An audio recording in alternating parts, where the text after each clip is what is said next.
కొన్ని సినిమాలు box office దగ్గర ఎలా ఆడినా సరే కొద్ది రోజుల్లోనే ఓటీటీలోకి వచ్చేస్తుంటాయి. కానీ హాలీవుడ్లో చూడండి, లాస్ట్ ఇయర్ థియేటర్స్లోకి వచ్చింది అవతార్ 3.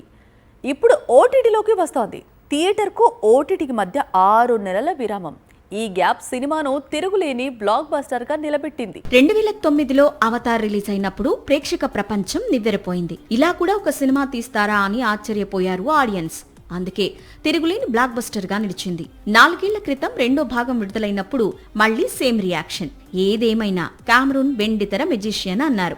లాస్ట్ ఇయర్ డిసెంబర్ 19న అవతార్ 3 రిలీజ్ అయింది. ఈసారి మాత్రం డివైడ్ టాక్ వచ్చింది. కామరూన్ తీసిందే తీస్తున్నాడు అంటూ విమర్శలు వచ్చాయి. అయినా సరే ఈ సినిమా భారీ వసూళ్లను కొల్లగొట్టింది.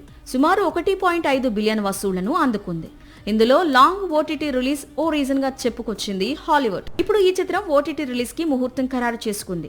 సినిమా విడుదలైన తర్వాత 6 నెలలకు ఓటీటీలో విడుదల కావాలనే కండిషన్ తో అవతార్ 3 ఇంతకాలం ఓటీటీ స్ట్రీమింగ్ కు దూరంగా ఉంది. ఇప్పుడు జూన్ 24 నుంచి డిస్నీ ప్లస్ హాట్ స్టార్ లో స్ట్రీమింగ్ కు రెడీ అవుతోంది. 2029లో 4వ భాగం విడుదల కావాల్సి ఉంది. కానీ ఈసారి బడ్జెట్ తగ్గించి అవతార్ 4 ను తెరకెక్కించాలనుకుంటున్నాడు కామరూన్.